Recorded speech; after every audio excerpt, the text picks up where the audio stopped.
February. So cool. This week on Erotic Awakening, shame and get off my lawn. Hey, patron supporters. We have a special in February for you. Head over to our list of video offerings and get any one you want free. Click on Class on Demand and let us know which one you want, and we will send you the code. Welcome to Erotic Awakening, an exploration of all things erotic. If you are offended by adult topics or prohibited by law, we recommend you stop listening. When? Right now. We want to thank our latest patron supporter and all of our patron supporters, but our latest patron supporter, Jules. Thank you so much.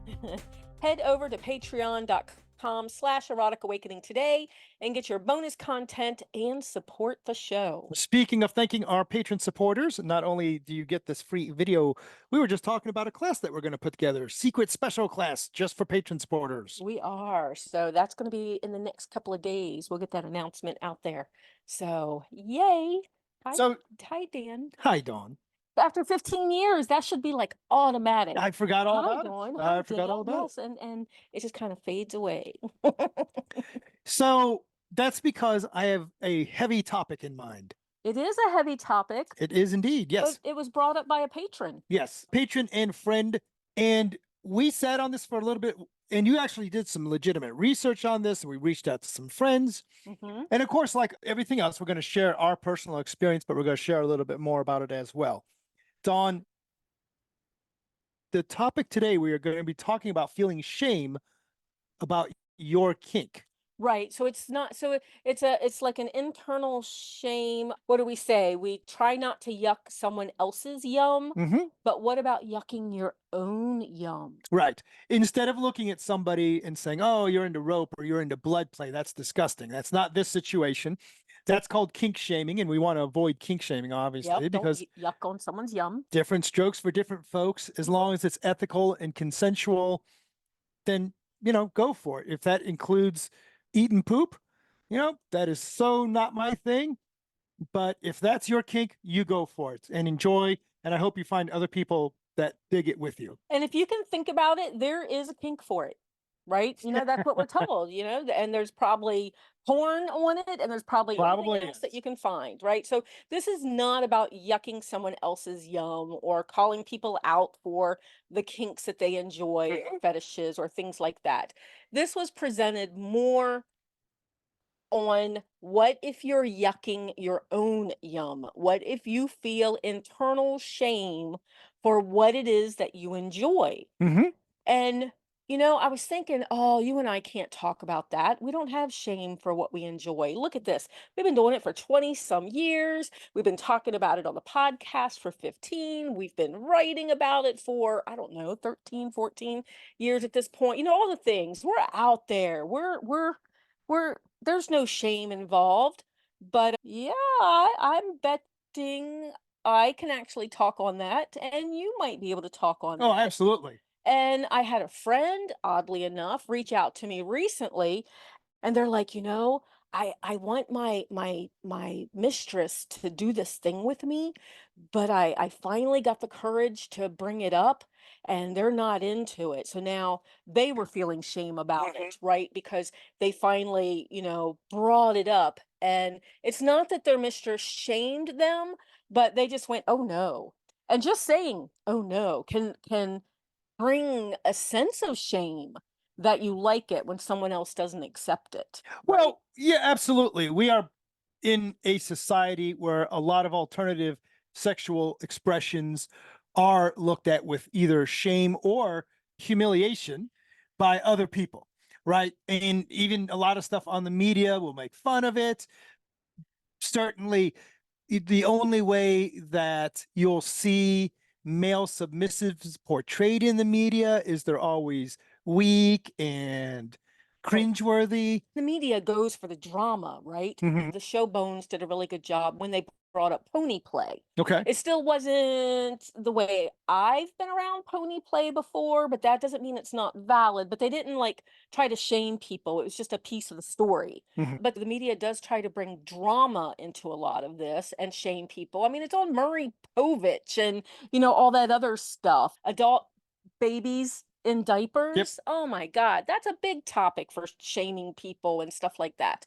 But the other thing is not only is it media, but the actual DSM, and I forget what that stands for, but I mean it was literally stated that this stuff is a mental condition. Right, right. Many of our fetishes, up until the most recent version, and the book we're referring to is the book of what is and is not a psychological issue or a psychological problem. So let me start off. Let's get down to it, right? Here's a situation, you'd said, oh, maybe you'll be able to think of a situation where you've had to deal with this. Well, I've got one of those.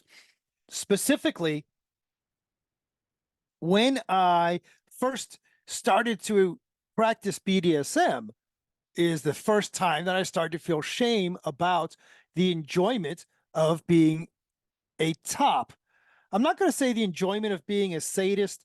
That's I'll go with that word for now for simplicity. If we sat down and talked about, are you a sadist one day?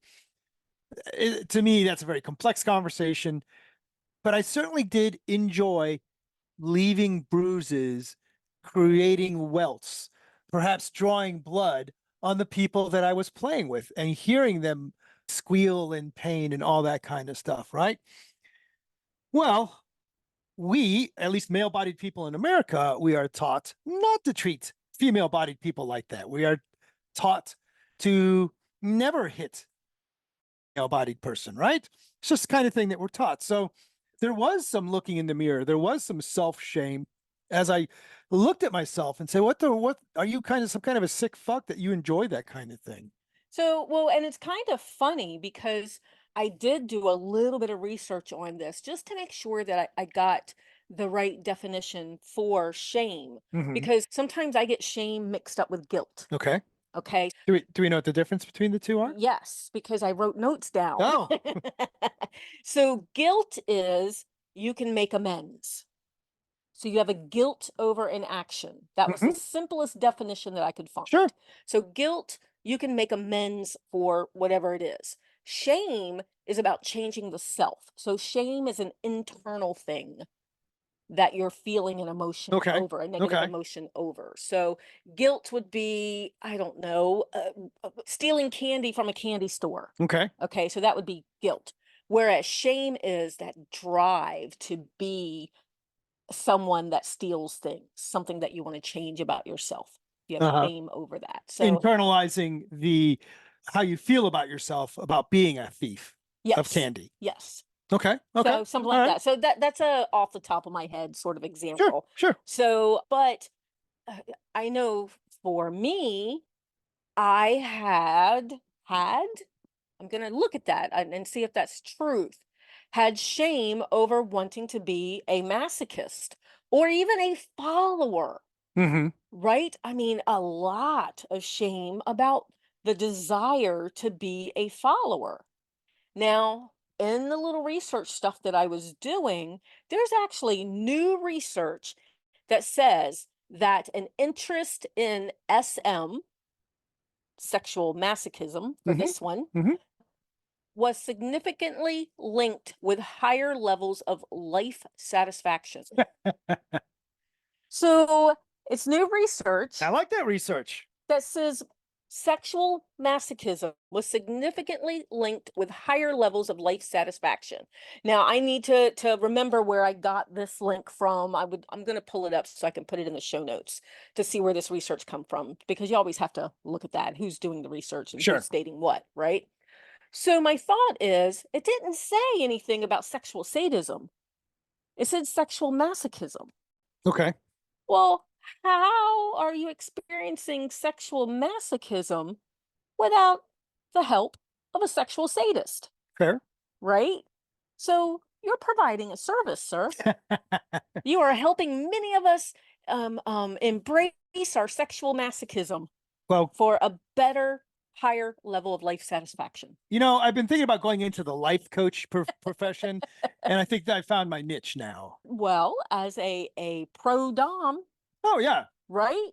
I mean, absolutely. I bet you they go through stuff like that sometimes, but that seems to be the big one, is sadism and masochism that people feel shame for, but there's specific kinks as well. Yeah, I would have to think there's that I would say that any fetish that you have has the potential to create a shameful feeling within you, right? Mm-hmm.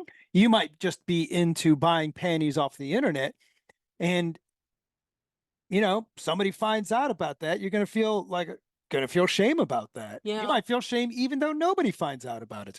It really doesn't matter what the fetish is, what the kink is. It has the potential for shame, and it has the potential for creating your own self-loathing as a expression of that shame. Well, that's why people keep it secret for so long, is my assumption, right? I mean, think of how many men that we've come across that are now in their 60s and 70s and just coming out as cross dressers. Mm-hmm. They have finally gotten to a point where they're like, you know what? I don't give a fuck what other people say. This makes me happy. I'm going to a party and I'm going to wear a dress. Right. Right? So, but it's taken them so long. And then, there's some people spoke up when I reached out onto a couple of groups and said, do you have shamed? Have you experienced shame? And some people wrote back and they said, this is big in the adult baby diaper Oh, community okay. and stuff like this, that they feel shame, that brings them pleasure. And, you've got all these other kinks, you've got the big ones, but hell, just having a kink at all. Sure. People don't share that with their friends. How many of us are keeping that secret? And why? And it is because of that shame and that we don't want to be judged, Mm-hmm. Sure. right? So I'm really glad that a lot of this is becoming more mainstream because of things like 50 Shades of Grey.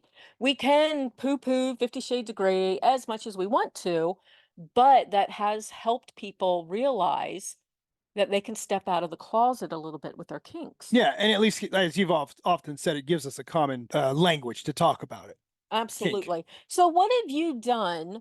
I mean, we can say, yes, there's shame. Yes, there's stuff. Yes, I felt a little bit, and I definitely How felt about some. how about for you, when you came to Oh, realize that I was going to ask you first. when you came to realize that you needed pain to get off? Was that shame related for you? Or That was that was just an acknowledgement of, oh, well, that's the way my body works now? Oh, no, there was definitely shame in that because I found all of this at the same time I was starting my healing journey. Remember? Mm-hmm. I started all of that at one point, at one time. So when my life opened up to finding kink and finding power exchange and finding polyamory, even though I didn't know the word for it yet, and starting my healing path. I mean, my walls had just exploded at that point. And I was trying to pick up the pieces that I wanted to keep and discovering new pieces. And I think part of it was because it happened at the same time, the discovering the new world and starting on my healing path, I kind of mixed them up. Mm-hmm. So I was a little afraid that I was enjoying kink because of my past trauma. And yeah, so all of that was mixing up. So I felt a lot of shame for that. And it didn't help that I got excited about finding the kink community. I got invited to a demo party that was local, right? I took someone with me that should have been supportive, and instead they were horrified, Mm-hmm. looked at me, gave me that look of like I was a sick puppy. And yeah, that didn't help at all either. So, I felt very mixed up for a time. I felt Oh, man, I don't know. You guys got to remember, this was 20 some years ago. This is before FET and everybody embracing their sexuality. This is when our sexuality was in magazines and in the ads in the back of magazines, and even munches were in underground papers where Yeah. we didn't even use our real names in case people found out. So that was the beginning. And that's fair. And that's, not to go down this path too much, but people don't realize it's not even been that you could be out being gay and not be worried about your job. Right. Right. It's not been that long that that's been a thing. Certainly coming out as kinky, that's still, obviously going to cause a lot of issues for you in most situations. So like with a lot of our jobs, a lot of our corporate jobs, you can now come out as trans, even though trans Sure. are having their own issues right now as well, right? With coming out, but you can probably come out as poly. So maybe, Sure. and not be judged for that. Yep. But kinky, wanting to beat someone, wanting to be beat. Sure, that would be an issue for people, right? Yeah. So we agree, right, that there's a lot of shame in our fetishes and all that kind of stuff. Yeah. And I was going to ask you, how did you get beyond that? Have you gotten beyond your shame of liking to top people? Yeah. Liking being the sadist? So I'm well beyond that now. Good. Yay. And Because you just stuck needles in my boobs the other day and then we yeah, did things afterwards. the ones that I think the most recent where I had to look in the mirror for myself was just I'm past where BDSM standard type of stuff, but I was doing some humiliation play with somebody, and that and degradation, and then I had to do the thing all over again, looking in the mirror and saying, what kind of person? Because the trick is to really be good at degradation play, from the little that I know, is you focus on things that are true and you use that as your degradation. Oh, yeah. And with BDSM play, one of the ways that I got over that shame of being a sadist was, and this is significant, and this can help with many of your fetishes to get over your shame. So here's your first actual tip to get over shame, is to have that feedback loop with the person, like specifically with you, after these big scenes where I would beat the tar out of you and then you'd be crying and all this kind of stuff. Mm-hmm. We would have the conversation either later that day or the next day or the next day. Is that what you wanted? How do you feel? And for you to say, boy, that's exactly what I wanted. It's what I needed. I feel fantastic. Let's do it again. Oh, yeah. The world is lighter Yeah. after you do that. It is, I'm going to use the word cathartic, Yeah. even though we don't always, we don't agree that BDSM should be used. Oh, that's such a tricky thing. Anyway, BDSM can be cathartic. Yes. And it is for me. And I actually enjoy having those crying scenes. I enjoy the chemicals that are released. I enjoy the endorphins. I enjoy the riding high. I enjoy the subspace and the trance I enjoy being an exhibitionist in a dungeon. I enjoy the top has to pay attention to me. I like the attention as well. I mean, I've had to come to terms with all of this. I love all of that, and I can't do it to myself.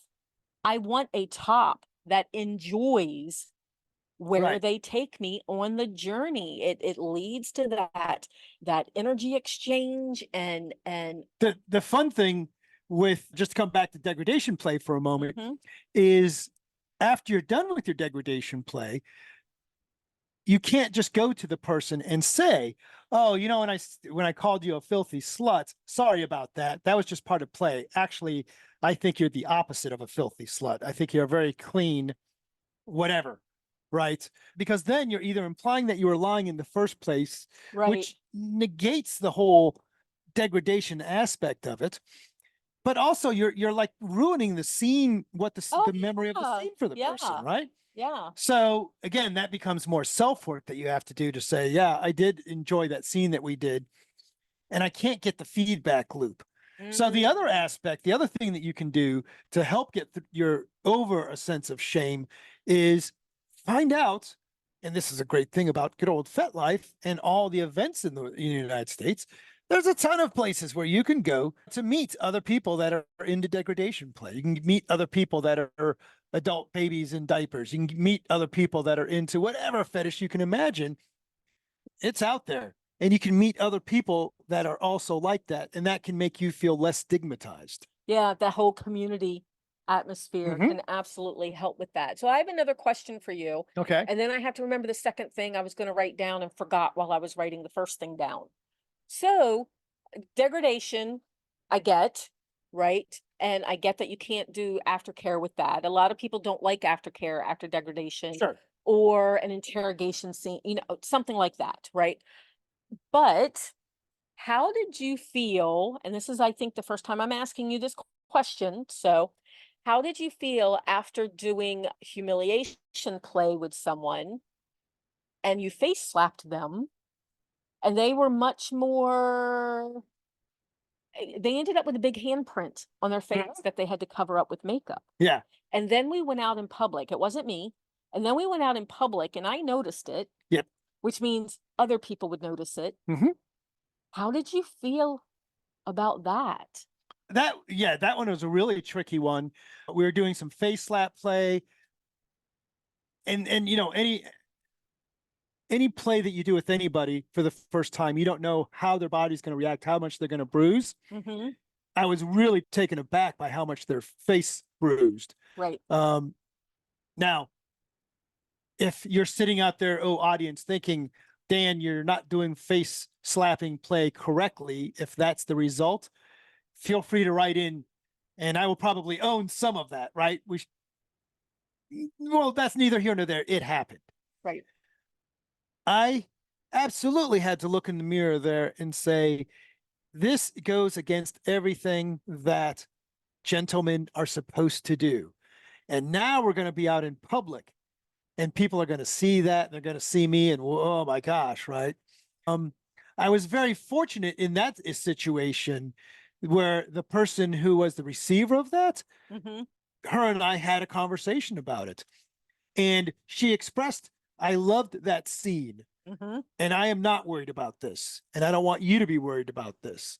So they did a little aftercare for me in that situation, right? Where fortunately for me, right, at this point, I'm a little bit of a veteran at this kind of stuff. So I managed to get through that internal processing of what was the intent. The next tool for how am I going to deal with shame? What is your intent? If your play is something that you feel a sense of shame about, or other people want to assign a sense of shame about, right? Sometimes we just have to look at our intent. Our intent's not to harm anyone. Our intent's not to make anyone feel worse. Our intent is pleasure, right? So that can help as well. It's just that there's I like fear play that brings me pleasure. How do you describe that?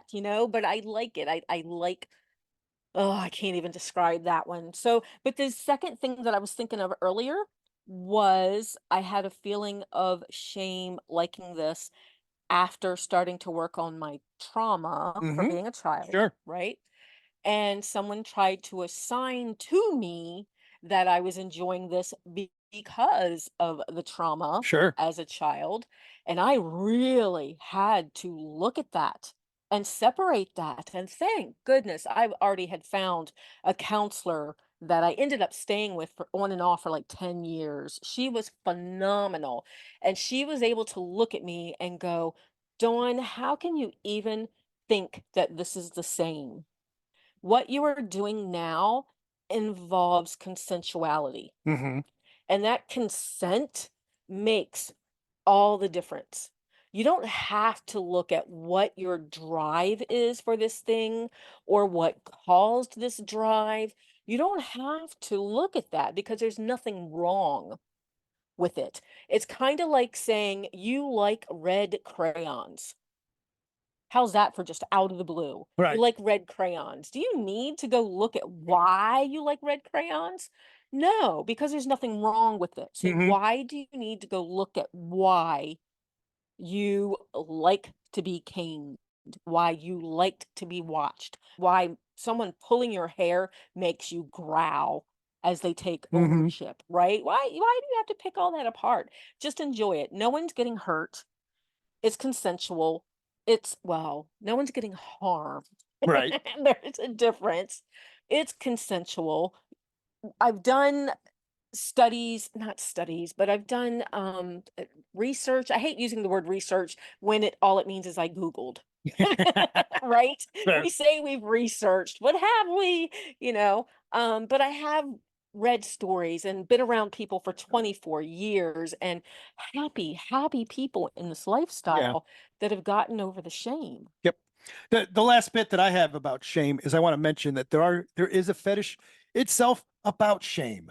Oh, that's That true. shame itself is the fetish. That, Mhm. make me feel shame is what's turning me on. We're not talking about that particular fetish. That is true, but there are also emotional masochists. Think of what they go through Sure. feeling the shame and stuff like And that. that's part of the fuel for what they're feeding Right. into the desire to be an emotional masochist. I could talk so much more about this, like the fear play and things like that, Mhm. because if you like the fear play, what is causing that? Wait, I don't need to look at what's causing that. Is it consensual? Do I enjoy? God, enjoy is such the wrong word, right? But it does something for me. If Mhm. it makes you wet, hard, whatever, it makes me wet. Mhm. And I don't need to look at it. It's consensual. I'm having fun. I'm at the point in my life, and yes, we've been doing this for years, and it has taken a while to get here, but I'm at the point in my life where I think I'm going to go to my 40th high school reunion next year. Really? And when people say, "What do I do?" I'm a former dungeon owner, podcast, blah, blah, blah. I have books. I don't know why I haven't done it before. Yes, I do, but that's beside the point. And why wait this long?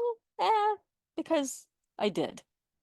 But I think it would be cool. Sure, absolutely. And when other people are trying to assign shame on you, Hmm. keep in mind that everybody is perceiving their version of the world. Right. So it's their problem, not yours. That's my view anyway. Indeed. So good topic. I think you gave some good pointers of how to get beyond that shame. I don't know You'd that I also had mentioned much. something about mindful breathing. Yes, on the notes, I did put mindful breathing. You know what? I bet you that is a lot that has come into play with us not feeling shame. Mhm. And that we do a lot of meditation. I do a lot with breathing. I do a lot with all that stuff. And what that does, and I teach meditation and we talk about meditation and stuff like that. And what that does is it slows your brain down so that you can separate truth from fiction Yeah, or it's things not like only a that. matter of slowing your brain down, but and again, we're not going to get too deep into that, but it allows you to see reality for what it is instead of the Mhm. story of what Yeah. reality is. Exactly. And we teach classes on that. We've got Zooms. How's this for a segue? We have Zooms out on our website now. So like the last 16 classes that Mhm. we've done are now out on our website. They are. Click on classes on demand and you can just go watch them yourself. Well, that's where we talk about meditation and breathing and all that stuff is out there. So, Absolutely. And sometimes we talk about it in person. For example, when we go to events like we are in Tucson and Maryland and Ohio and Pennsylvania and Indiana and Chicago and Michigan and Kansas City. And that's just over the next 6 months. 6 months. Wow. Keep up with all our events, book news, discounts, and more via the Erotic Awakening newsletter. And get your awesome EA shout out like Minx from Atlanta Callie from Wisconsin. and Katie from Colorado. Head over to eroticawakening.com and subscribe today. So, Dawn, last week we talked with Coral Mallow on cuttings. We did. And I don't know if you noticed on our Discord channel, somebody had posted a Baldur's Gate cutting. No, was that recently? Yes, it was very I recently. didn't look today. I you, was out doing errands. I would bet you it was Minotaurus who posted that. I will not go look it up right now. Okay. So it's super cool because I've actually been playing Baldur's Gate lately. Side note, I'm not very good at playing this game, and I haven't played a lot of Dungeons and Dragons. So for those of you who are playing the game, and it's a lot to keep track of, I created 4 characters, and they are all clones of each other, and they're all fighters, and they all have very limited skills. So very easy way to play a game. Me go in, crush, bite, hit, sword, whack, whack. That's what I do. I become the tank, so all I have to know is how to punch. Yes. And use my weapon. And then you, Mr. DM, takes my weapon away from me, which makes Dawn very angry because it's the only thing I know how to do on those games. So if you want to school me on what it's going to be after I get out of Act 1 and how terrible my 4-fighter skillless group is going to be, that's fine, but we'll get through there.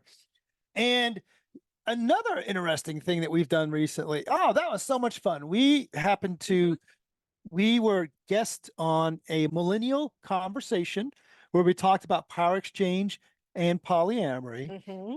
And the thing I really enjoyed about it was instead of us teaching a class or sharing a particular wisdom or topic. We just ranted our asses off and told it like it was. I felt like I was sitting in our recliners in our pajamas, though we weren't, but and that's what it felt like, sitting with our pajamas and a cup of hot cocoa and just having a conversation with people. Yeah, absolutely. And that is what it felt like. So they asked questions. Some of them were totally brand new. And so we just spent a couple of hours doing that. And that was a lot of fun. So I wonder if it's going to be like that when we hit Tucson in a couple of weeks. So we pull out of Arizona, except Tucson's in Arizona. So we pull out of where we're at in Arizona. And go to a different place in Go to a Arizona. different place in Arizona. So we're going to Tucson, and we're going to be at the Desert Dominion, and we will be teaching. We don't teach a lot of skill classes.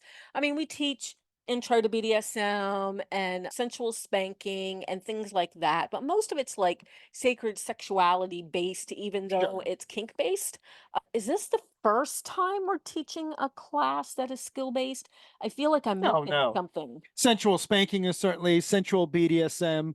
Titty torture. Oh, titty torture. That's the one that I'm forgetting. So like I said, the spanking and the BDSM one, yeah, those are skill, but we kind of wrap energy into it as well. So, but the titty torture is the one that I was missing. And yeah, we have a lot of fun with that one. And the chemical play is going to be a lot of fun. Yes. So if you guys can make it out, we will be in Tucson on March 9th of 2024, in case you're listening to this 10 years from now, or through the Leather Archives Museum, because they want a copy of all of our podcast, then we would love to see you there. Absolutely.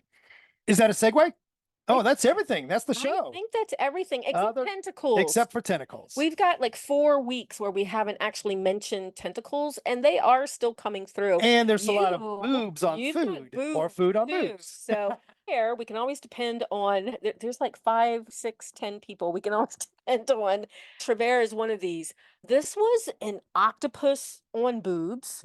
So he said it kind of counted as food on boobs, but it was octopus tentacles tattooed on a set of lovely boobs, and that was a beautiful tattoo. I don't know that I'm ever gonna like have my boobs tattooed like up at the neckline. I know that's a big thing, but if I did, that is one of the ones that I would do. You're scrolling past more. I know we've been to the honey. Oh no, because there's the bacon. All right. So yeah, and we haven't talked about the bacon yet. Nope. So octopus boob tattoos from Trevor, tentacle monster wrapped around a guy. Enigma keeps sending those in. I think he's trying to say something. Tentacle sex, my version of tentacle sex, where it's cartoony and I'm forgetting the word that I need, but that was by Pirate on Instagram. Now, have we already mentioned the bacon on boobs? No, I was leaving that for you in a minute. I was on the tentacles first. Bacon on boobs, and then honey on butts. And man, that is a really sensual picture. Black and white picture. Oh, that's really cool. The dripping of the honey. Yep. That's kind of neat. So, and then Trevor's going to make us some furniture. I assume that's why you sent us this picture, Trevor. That's demons carved into that. That is doing the fellatio and the cunnilingus. Yes. And then I wasn't sure what to make of this one. Is that a pickle? Oh, it's a scripto. It's a scripto coming out of somebody's butt. Oh. But then we get into your tentacle. When we get into this and the werewolves. I've been sharing about how I like, what is that where they transfer into a wolf? Shapeshifting. Shapeshifting, yes. So I like shapeshifting erotica as well. So someone's been sending a werewolves. And then that tattoo we've seen before. Pretty sure Enigma sent us a butt octopus tattoo. I think we've seen that one before. And it's the butt, it's the back of the legs. It is absolutely beautiful. And then more and more tentacles, including one by Peachy. She sent that to me on Instagram. Speaking of Baldur's Gate, I am a mind flayer. See, you don't know what a mind flayer is. Maybe that's going to get you off. Oh, it could. Much more so than Minotaur sent us this horrible tentacle monster coming out of somebody's butt. I don't know about that one, sir. I don't know about that one. I haven't caught up with today's. So we usually get new pictures every day from our Discord. Oh, that is a beautiful cutting. Yep, that's your Baldur's Gate cutting I mentioned earlier. Nice. So it's really kind of weird.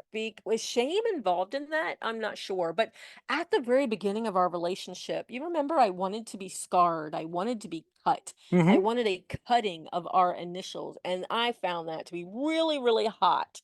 You found out that you can't really control how a body heals. You can make it worse, but you can't make it better, sort of thing. So we decided not to do that, but I still had this drive for it. And now I'm looking at cutting pictures and I'm like, I'm so glad I didn't follow through with that. And I've seen other cuttings and I'm like, wow, I don't know. I don't know. Are you looking at it now? I am much less. Have we flipped? Part of what Coral shared with us that really stuck with me is that when you do things like even something as simple as a piercing, is that there's always a chance this is now a permanent mark, right? And for you to just accept that and say, "Oh, okay, that's the way that works, huh?" I've got a needle scar on my boob from just a needle from being a demo bottom. So maybe cuttings are in the future somewhere. They're in the future because you can't control it? Because you coming to accept the fact that it's gonna be what it is. Oh, okay. Because so we're going off on a little slight topic right now, but I have a question. All those people that tune out for when they hit Right, tentacles, right? They're right. missing all this. So question for you, because you got to a point where you didn't want to do, now you've had tattoos since having this, this thought, but you didn't want to do piercings and cuttings and tattoos and things that broke the vessel Yes. of the person, things that, I don't want to use negative words, so things that broke the vessel. Yeah. The skin outer layer. Yeah, the body is a temple. Right. Who am I to graffiti the temple? Yes, great way to put that. And now, I mean, I saw your eyes shifting when you were looking at the pictures while we were interviewing Coral. And I saw how you reacted and felt how you reacted after sticking those needles in me the other day and pulling them out and seeing the drips of blood. So is it changing? Have you found a new kink? Have you found a new interest, maybe? Yeah, I would say so. And I would say, I mean, again, I used to be a Buddhist. Right. So our views expand and they grow and they change over time. I don't think that it's that, yeah, I would say that I have changed my viewpoint of perhaps my viewpoint is the body is indeed a temple, but that doesn't mean that it should stay pristine, that it should enjoy the existence, the story of its existence. Ooh, the story of its existence. I love that. I've been getting posts on something recently about women, older women, and they're showing off their tattoos. Yes. And I love that. It's the story of their journey. And I love that whole idea. So I kind of find it interesting, though, that I wanted to be cut. And then I saw people getting cut, and I'm like, oh, I don't know if I can do that. And it was okay because you were like, that's okay, not my thing. And now I'm watching your face light up, and I'm like, I don't know. But people change. Sign me up for that double penetration scene you've been trying to get. Really? Things change. People grow. You know, I'm recording this, right? Oh, there's that. Well, you probably have a birthday or something coming up. I'm sure I do.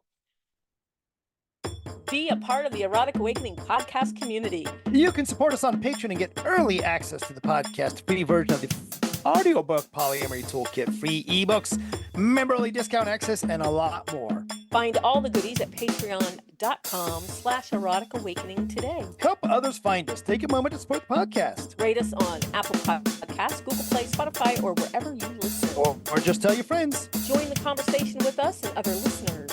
Use the links in the Erotic Awakening website for our growing Discord channel. Feel free to reach out to us. Contact us with questions, podcast comments, or whatever you want, just to say hi, maybe. We are Dan and Dawn on FetLife. And Erotic Awakening on the Instagram. Or just email us at dananddawn@eroticawakening.com. Bye, Dawn. Bye, Dan.